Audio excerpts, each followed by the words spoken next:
Have you ever made one simple choice that changed your entire life?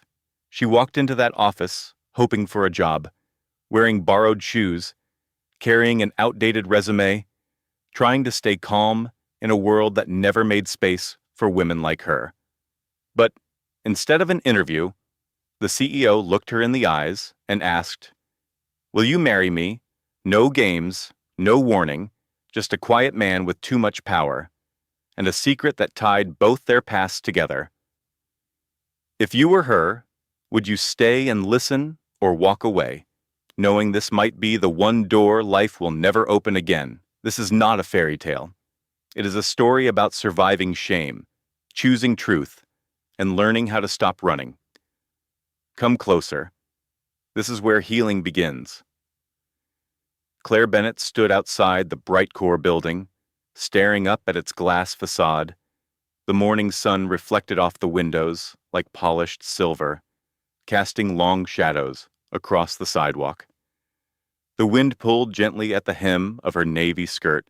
Her hands, buried deep in the pockets of her light coat, trembled just slightly. She told herself it was from the chill, but it was not. Her heart was thudding, not racing, not panicking, just steady thudding, the kind that comes with uncertainty, wrapped in fragile hope. The receptionist was kind, but distracted. Claire signed in, waited 10 minutes on a low couch that smelled faintly of leather and lemon, and tried to smooth the creases in her blouse with the edge of her palm. She had chosen this outfit carefully, not to impress, but to survive. Professional, modest, clean. When the assistant finally returned, Claire stood immediately, bracing herself. "You are Claire Bennett?" the woman asked. Her voice was smooth, practiced, her posture perfect. "Yes, the CEO will see you now." Claire blinked. "I thought this was a screening interview. With HR." The woman offered only a polite smile. "Mr. Whitmore prefers to be hands-on with certain positions." Hands-on. Strange choice of words. Claire followed her through a corridor lined with framed patents, investment awards, and minimalist decor. Everything inside this building whispered of precision. Clean lines, no clutter, no warmth. Like wealth that never needed to say its name aloud. The elevator hummed as it ascended. Floor 39, then 40. Her reflection in the mirror-like walls looked calm, but she felt like she was walking into something bigger than she understood. When the doors opened, the assistant stepped out and gestured toward a glass door with a brass handle. "In here," she said. Then, without another word, she walked away. Claire stood still for a breath, then another, and then she walked in. The office was quiet, spacious, but not sterile. There were shelves of books, not just finance or leadership, but novels, even poetry. A painting of a boat in rough water hung behind the desk, and there, in the middle of it all, stood a man with sleeves rolled, no tie, staring out the window. He turned. His eyes found hers instantly. That was the moment everything stopped. He did not smile. He did not walk forward. He just looked at her like someone who had been expecting a stranger and got a memory instead. "Mr. Whitmore," she said quietly. "I am Claire, here for the secretary position." He nodded once, then said nothing for several seconds. She shifted her weight. Her shoes suddenly felt too tight. "Please," he said finally. "Sit down." She did. So did he. And then he said something she would never forget. "Claire, would you ever consider marrying someone like me?" Silence. Claire did not laugh, did not flinch. She simply froze.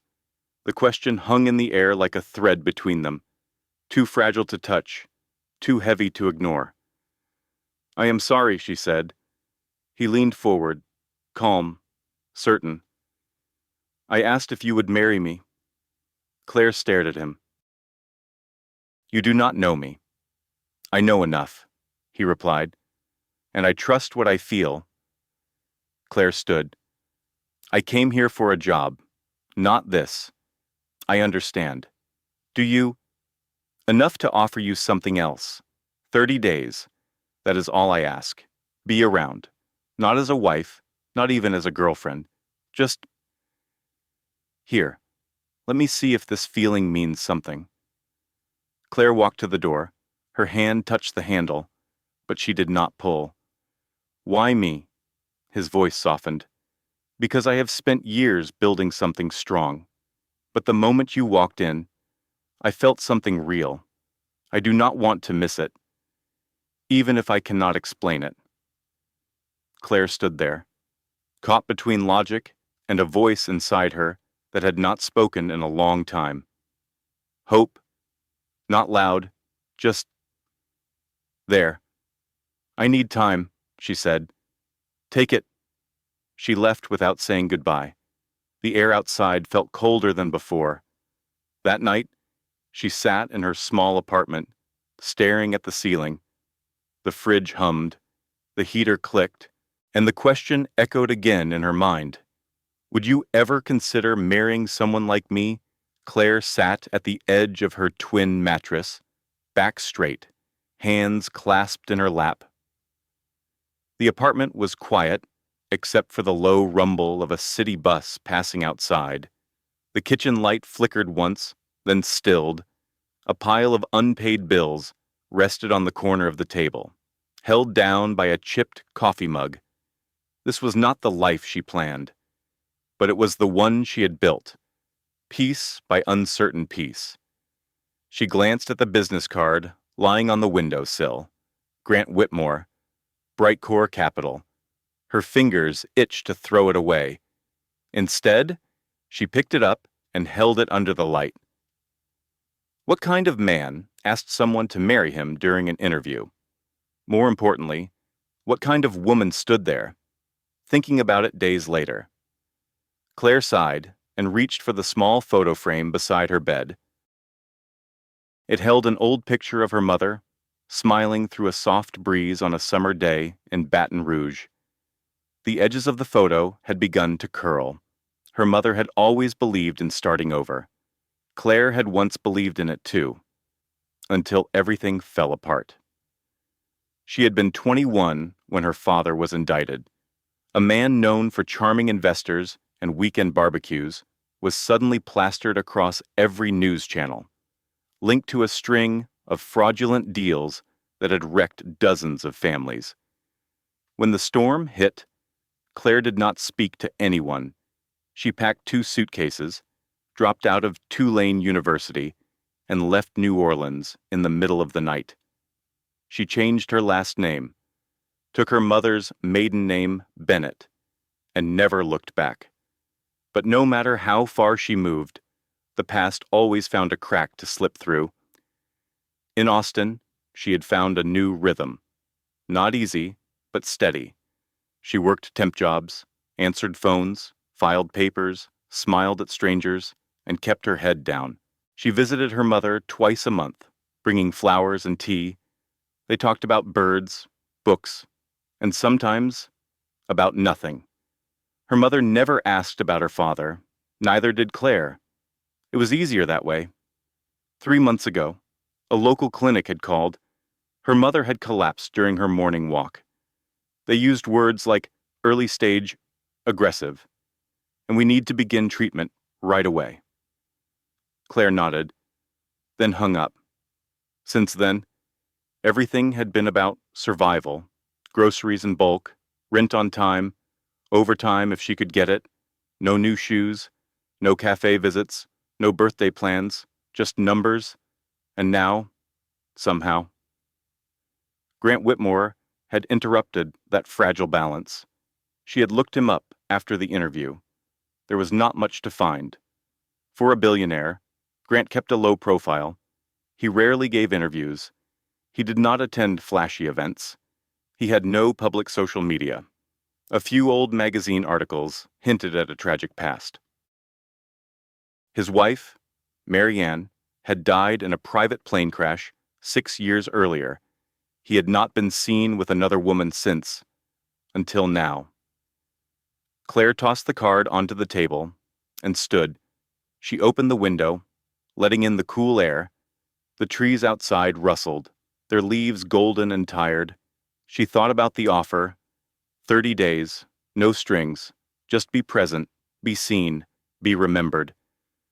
The last time someone had looked at her like she mattered, she had been with someone named Logan, a musician with charm, fast hands, and an empty future. He had filled her head with promises and left her with unpaid rent and a heart too tired to be angry. Since then, Claire had built herself into something quieter. She did not believe in lightning, but she did believe in intuition.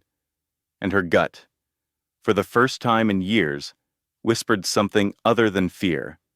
Still, she needed clarity. She pulled out a notebook from her drawer. She used it only when she needed to think. On one side, she wrote, "Do not go. He is a stranger. You have too much to lose. You are not ready.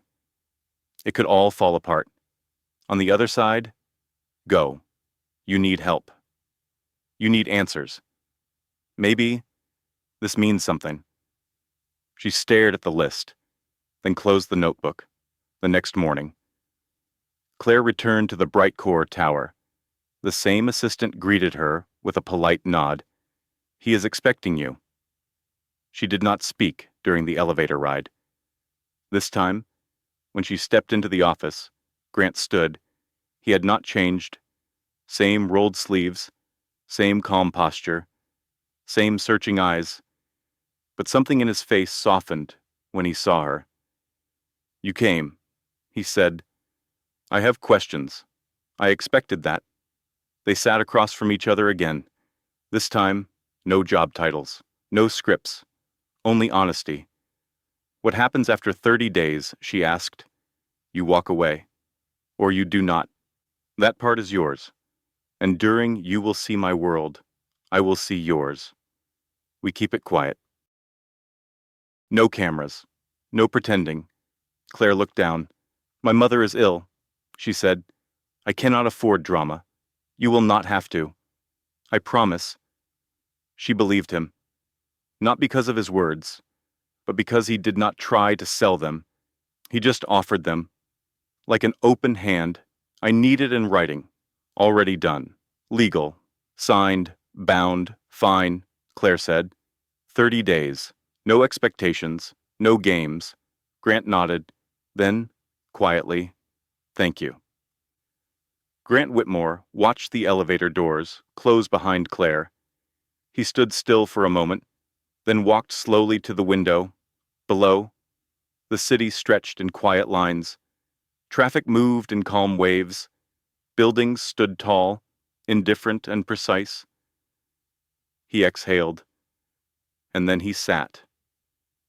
There were things people assumed about him, that he was cold, that he was brilliant, that he had no heart left to break. Some of it was true, but the rest was simply silence no one had ever bothered to ask about. He did not grow up rich. His father was a mechanic. His mother worked night shifts at a hospital. They raised him in a house that smelled of engine oil and old paperback novels. He built Brightcore from a garage in his 20s, not because he had a vision, but because he had nothing to lose. His first investor was a friend. That friend pulled out 6 months later, leaving him near collapse. Grant did not quit. He pivoted. He learned fast that power was not given. It was taken, quietly, with clean hands and sharp eyes. By 32, he had made his first 100 million. But no one talked about what he lost along the way. Not even him. When Marianne died, the world assumed he would rebuild. That a man like him did not stop for grief. They were wrong. He stopped everything. No public interviews, no new ventures, no noise, just work. And the quiet kind of pain that grew roots. He lived in a penthouse he barely decorated, slept in a room too large, ate dinner alone. He did not date. He did not explain. Some people said he had turned bitter. He had not. He had simply turned inward. Until Claire walked in, she was not polished, not perfectly dressed. Her heels did not match her bag. Her voice trembled slightly when she spoke, but her eyes were steady. She looked at him like he was a person, not a title, not a ticket, a man.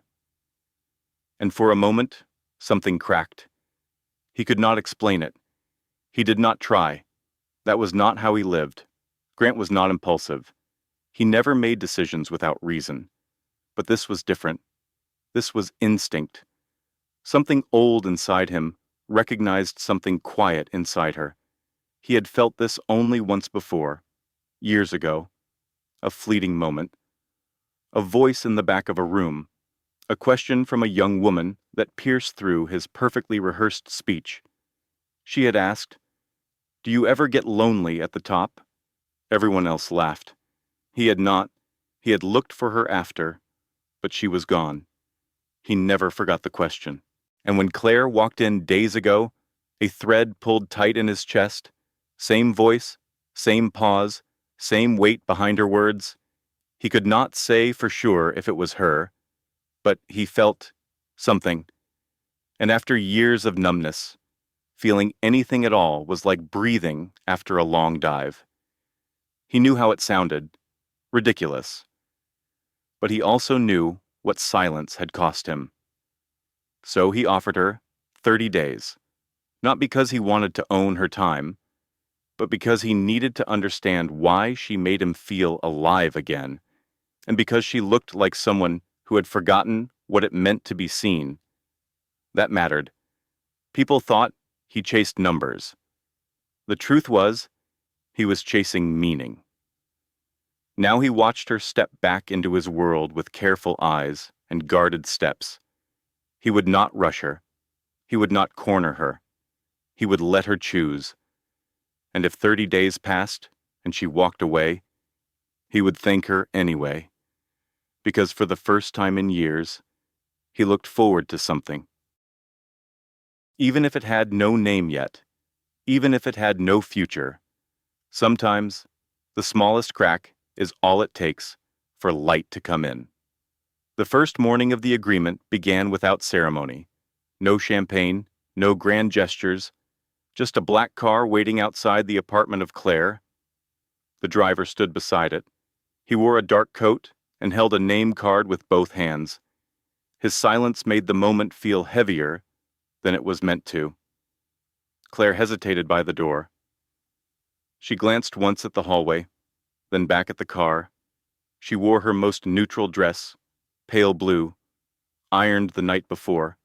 Her bag was light. Her mind was not. The ride to the house of Grant passed in silence. Claire sat still. The window showed her a different part of Austin. Trees lined the streets. Wide driveways replaced narrow alleys. Wealth was quiet here. It did not shout. It simply existed. The house appeared behind a tall line of trees. It did not sparkle or tower. It sat back from the road, made of wood, glass, and stone.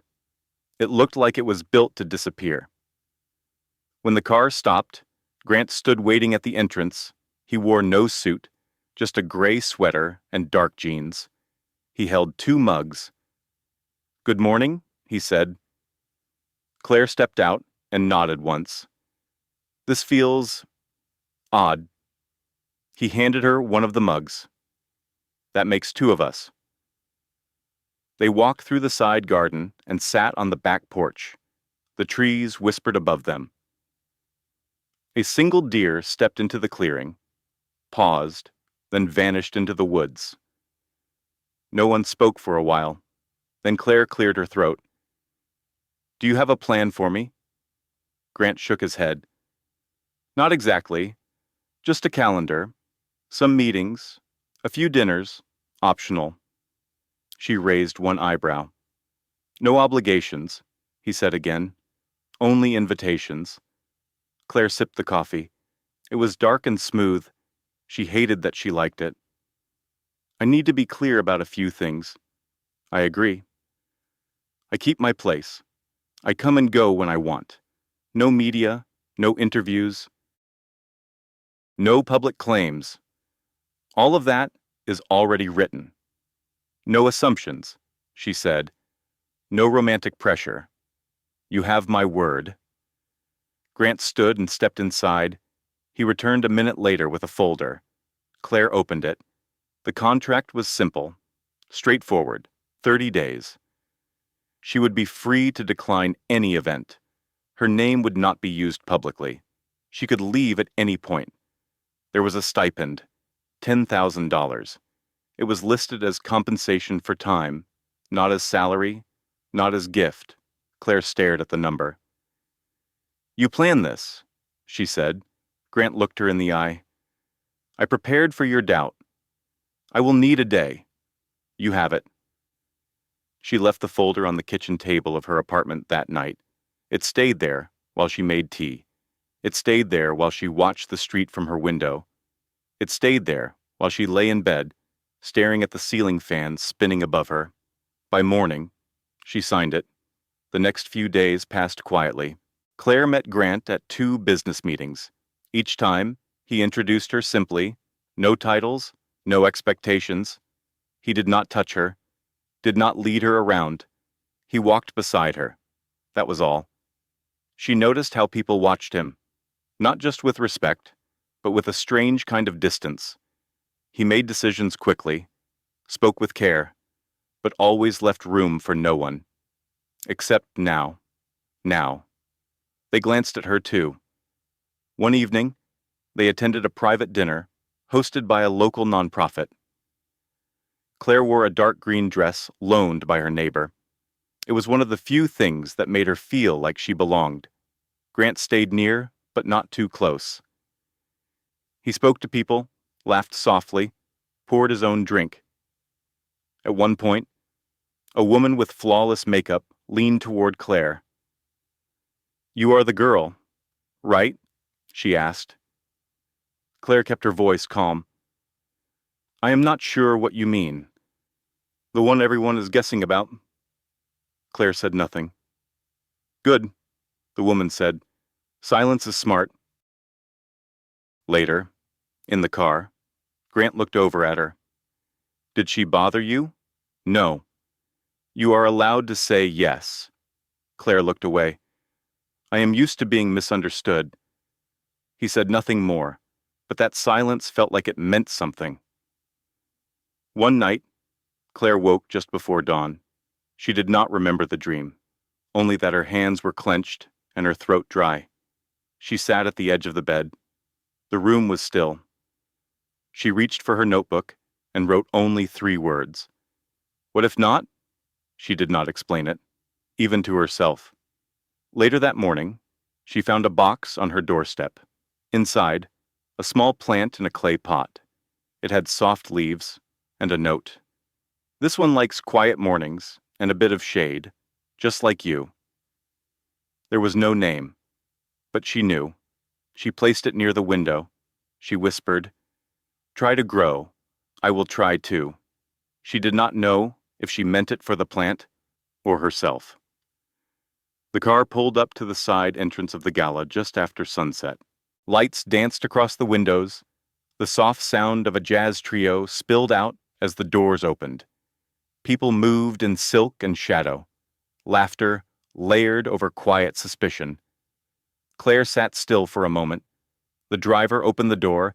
She stepped out slowly. The dress she wore had come in a box that morning. No note, just a card that read, 7 sur sharp.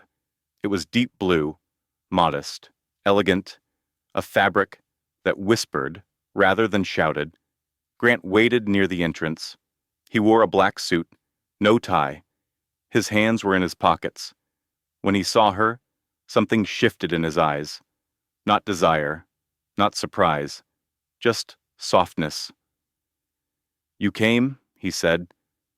You asked, she replied. Inside, the room was warm with candlelight, tables lined the edges, and tall glasses glimmered with champagne. Waiters moved without sound. Claire stayed close to Grant, but not too close. She nodded politely, smiled when needed. She did not speak much. The first hour passed quietly. She caught fragments of conversations. Names of cities, names of funds, words like leverage, climate impact, projected returns. None of it meant much to her. Then someone said her name. Not out loud, but she heard it. A pair of women standing near the balcony whispered behind half-covered smiles. Claire turned away. Near the dessert table, a tall woman approached. Her dress was crimson, her smile sharp. Evelyn Thatcher, she said, holding out a hand. Claire accepted it. Claire. I know, Evelyn said. Grant appeared at Claire's side, almost too quickly. Evelyn, he said with a tight nod. So it is true, she replied, eyes never leaving Claire. You brought someone to a public event. Grant's voice remained calm. We are not here for gossip. No, Evelyn said. We never are. But somehow, it always finds us. Claire excused herself and stepped outside onto the balcony. The air was cooler than she expected. A breeze lifted strands of her hair. She rested her hands on the stone railing and tried to breathe. Below, the city stretched wide and silent. She did not hear the footsteps behind her. You handled her well, Grant said. Who is she? Marianne's cousin. Claire turned. Your wife? Grant nodded. She never liked surprises. And I am a surprise. To all of us. Claire looked down at her shoes. They are watching me. Yes. Judging me. Yes. She faced him fully. Are you... Grant met her gaze. No. She nodded once. Slowly. Then looked out again. Why did you bring me? Because I wanted you here. To prove something. To feel something. He said it so simply. Claire blinked. I do not belong in this world. Neither do I. She almost laughed. You built it. I built the walls, he said. Not the truth inside them. Later that night, back at her apartment, Claire found a message on her phone. It had no name, just a question. Why you? She stared at it. She had no answer. The next morning, Grant waited for her outside a small cafe near his office. Claire sat across from him, stirring her tea without drinking it. Someone messaged me, she said. He looked up. What did they say? Nothing, but it was enough. Do you want me to trace it? You can do that. I can do many things. Claire looked out the window. No, not yet. Grant was quiet for a while. Then he said, This was bound to happen. I know. But I had hoped it would not. So did I. Claire paused. You said I could leave any time. I did. I am not ready, but I need to know. She hesitated. Am I safe? Grant answered without delay. Yes, with me. You are. The first article dropped just after noon. Claire was in the elevator at Brightcore, heading up to meet Grant for a lunch meeting. Her phone buzzed once, then again, then 4 times in a row. She stepped out onto the 39th floor and checked the screen. The headline was short. Claire Bennett. Who is she really under it? A photo from years ago. Long hair, a younger face, different name, the name she had left behind.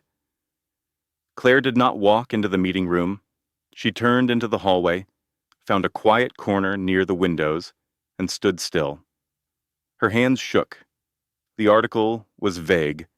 It mentioned no charges, no scandal, just speculation. But it named her former identity.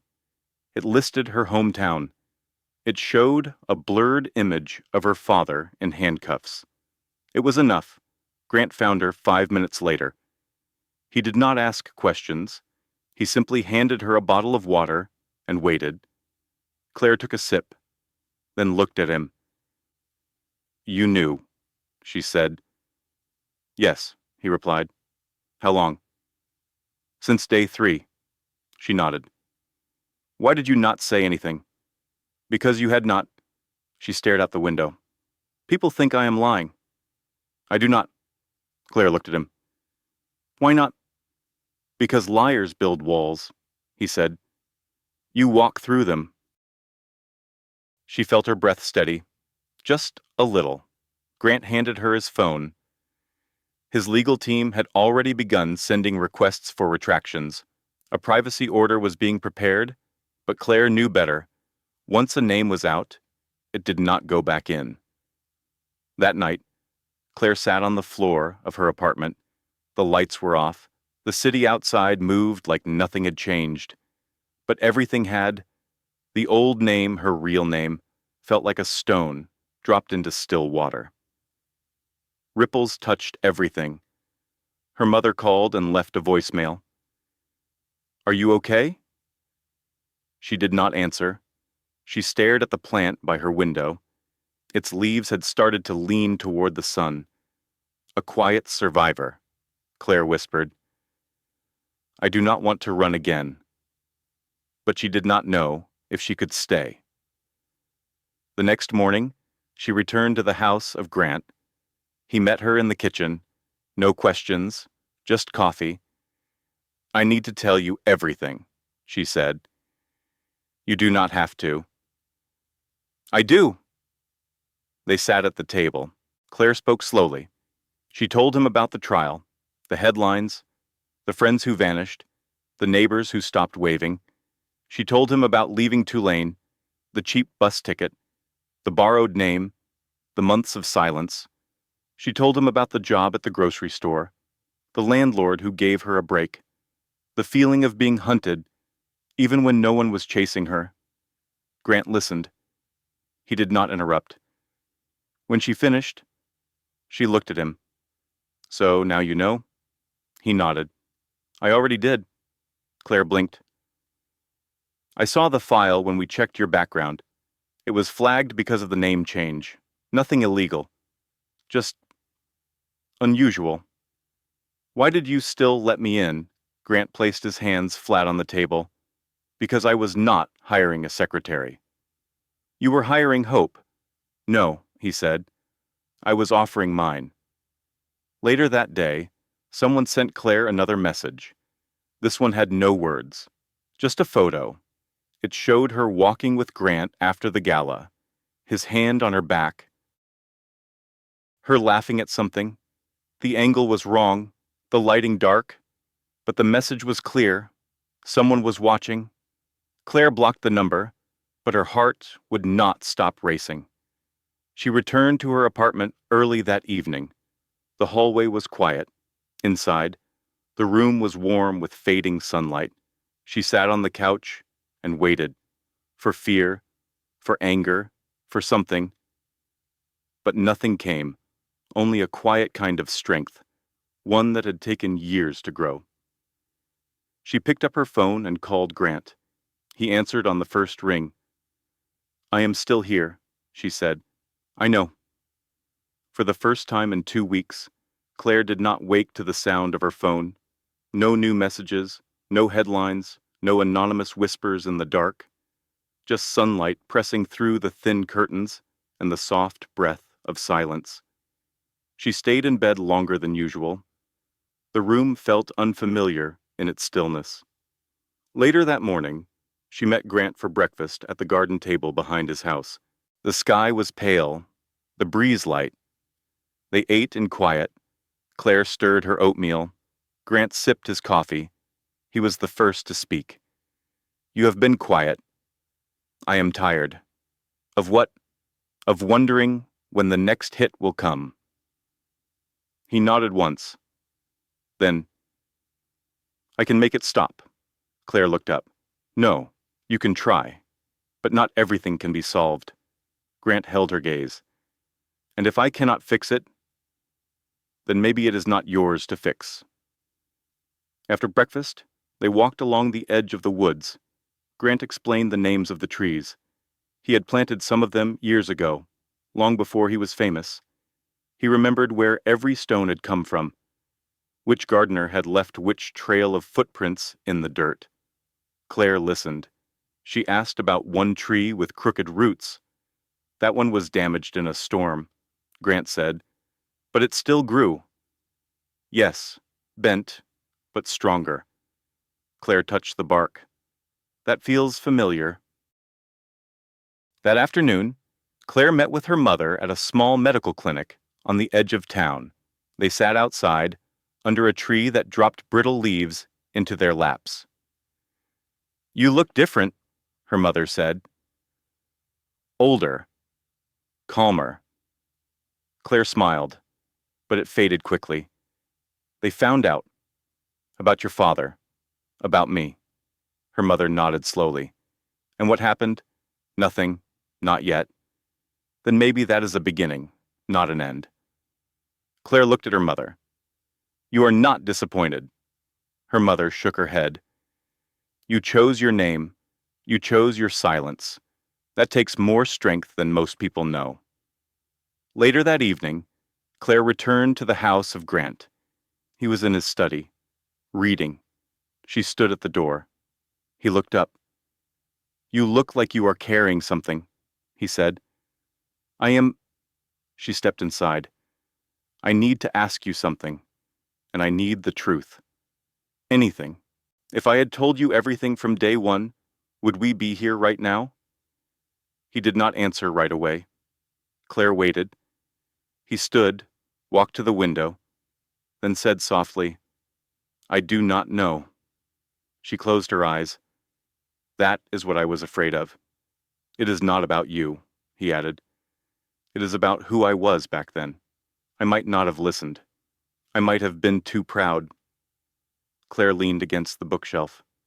"And now I cannot imagine a version of this story without you in it." She looked at him. "But you still doubt me?" "No," he said. "I doubt myself." That night, they sat on the porch. Neither of them spoke for a long time. Then Claire said, "It is strange. What is—" "Feeling safe, but not certain." Grant turned toward her. "I cannot promise certainty, but I can promise I will not walk away." Claire nodded. She wanted to believe that. She really did. But something in her still waited for the door to close. The next morning, Claire left a note on the kitchen counter. She needed space, just one day, to think, to breathe. She walked the city alone, no destination.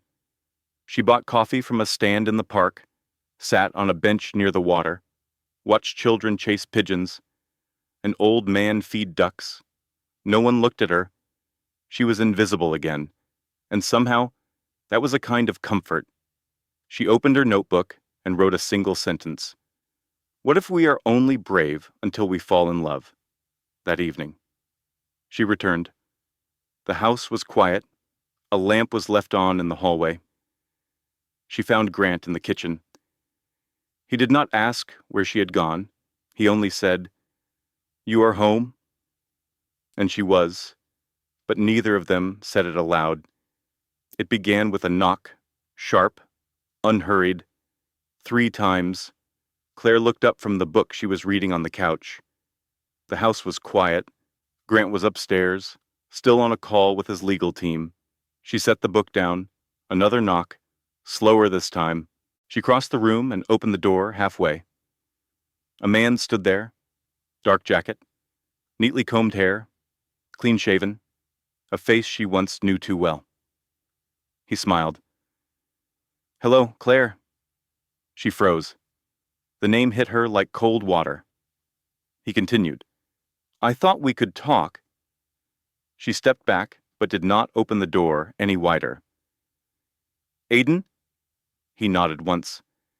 "I heard about the new arrangement, about you and the man behind all those buildings." Her voice was steady.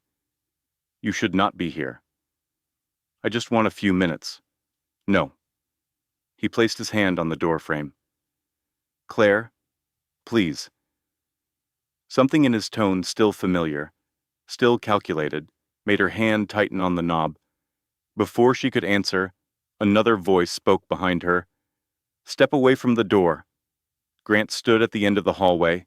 No suit, just a gray shirt, barefoot, calm, but his voice left no room for discussion. Aiden looked over Claire's shoulder. So you are him. Grant said nothing. Claire closed the door halfway again. Her voice was low. You need to leave. Right now. Aiden shrugged. Fine. But he should know what you left behind. Then he turned and walked down the path, disappearing into the trees. Claire shut the door. Her body trembled.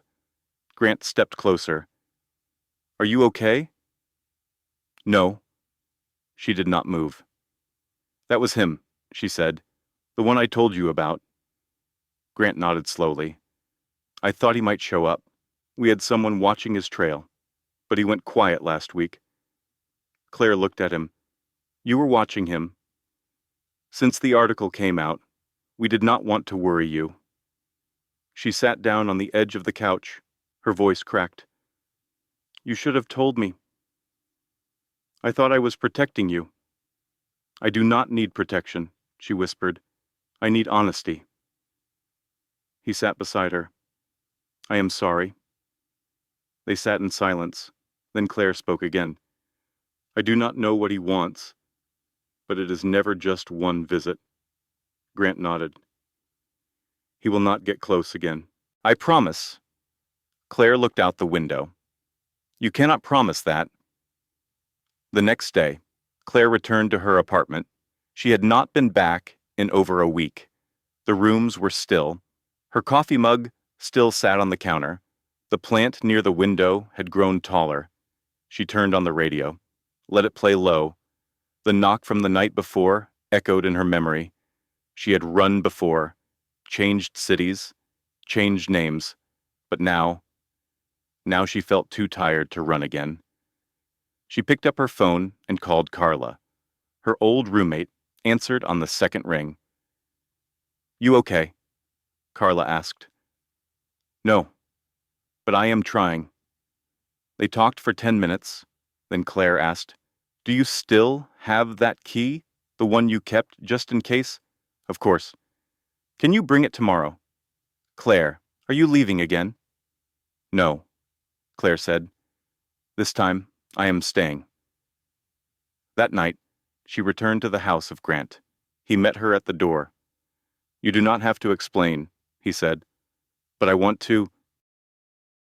They sat on the back steps. The stars were visible through the trees. Claire took a breath. Aiden made me feel like nothing, and I believed him. For too long. Grant listened. He never hit me, she continued, but he broke things. My confidence, my sense of worth. He used silence as a weapon. He made me think I imagined the bad parts. Her voice trembled, but she did not stop. I lost myself, trying to keep him calm. Grant reached for her hand, and then one day, I left. No warning, just left everything. It was not brave. It was desperate. It was both, he said. Claire looked at him. I need you to know this part of me.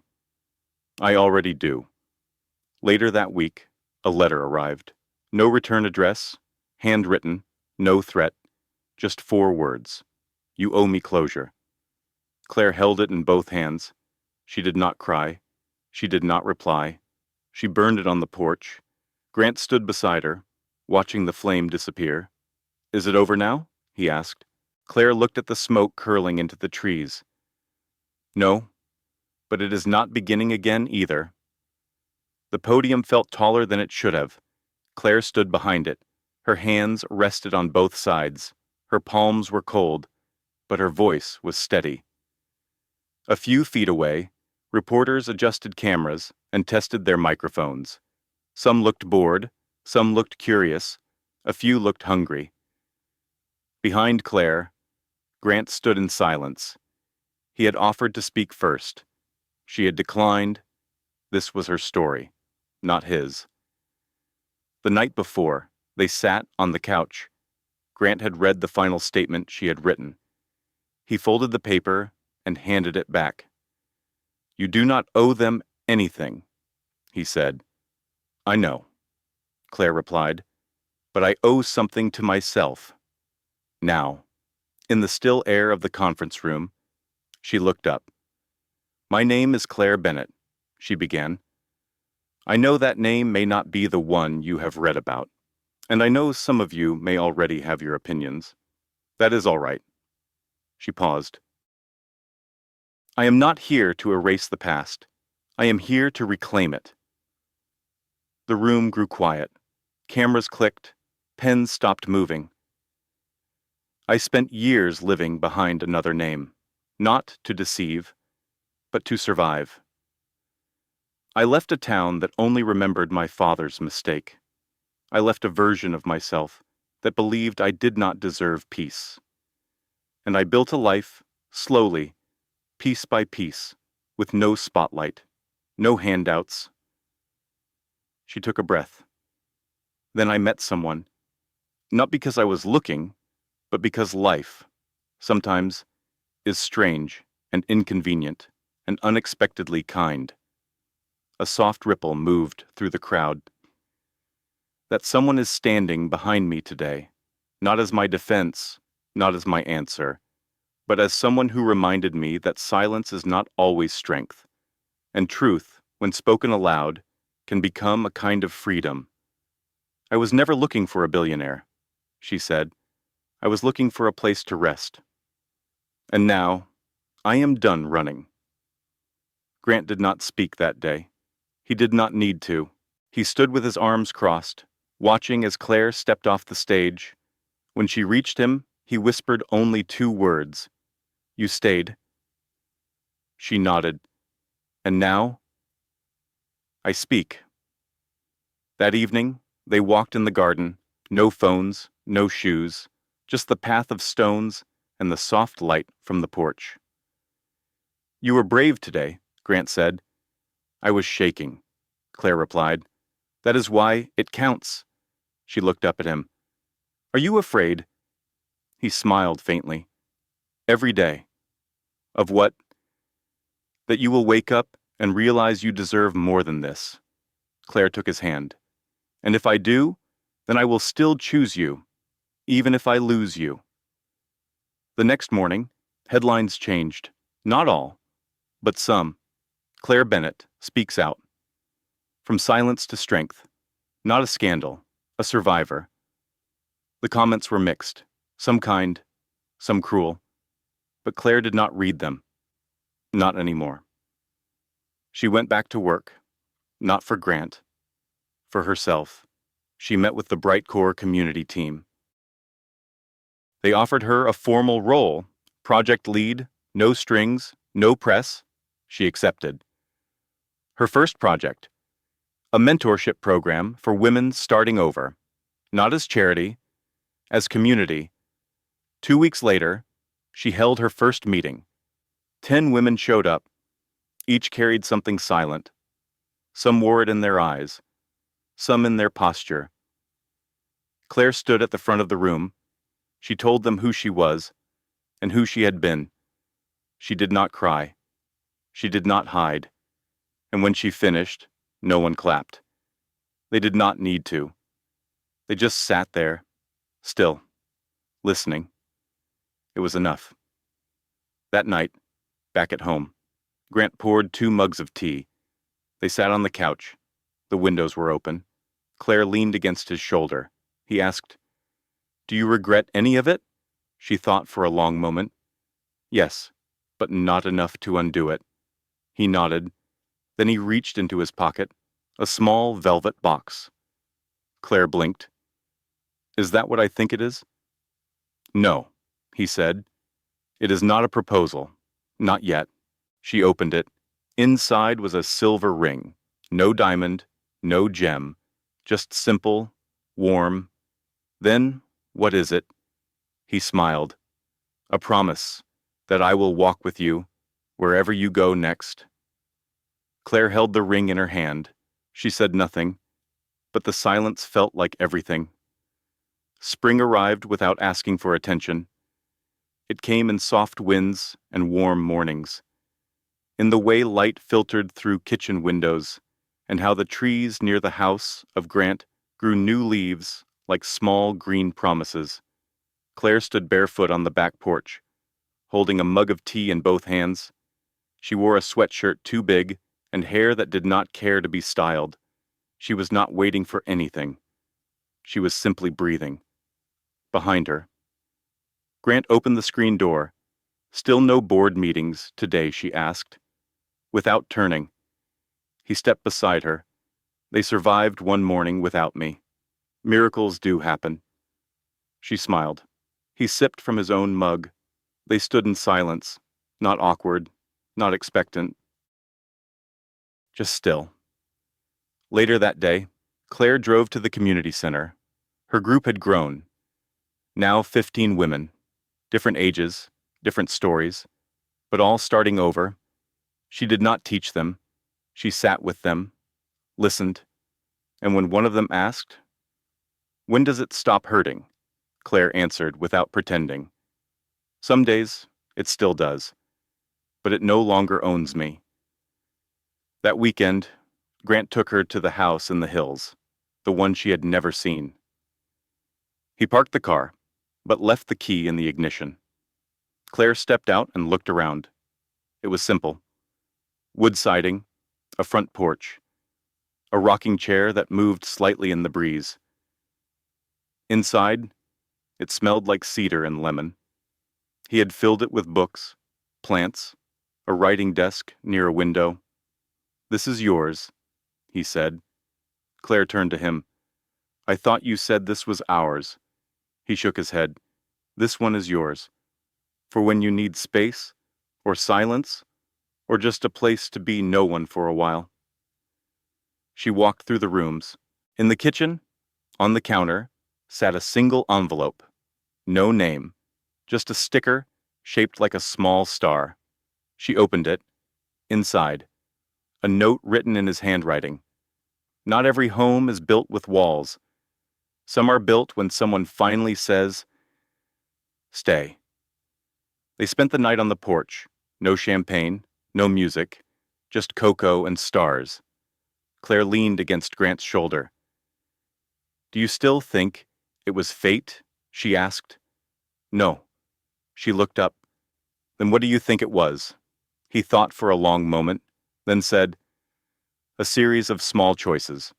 Yours, mine, each one harder than the last. And somehow, we made enough of the right ones." She nodded. "That sounds less romantic, but more real." She touched his hand. "I do not need a ring, or a wedding. I know.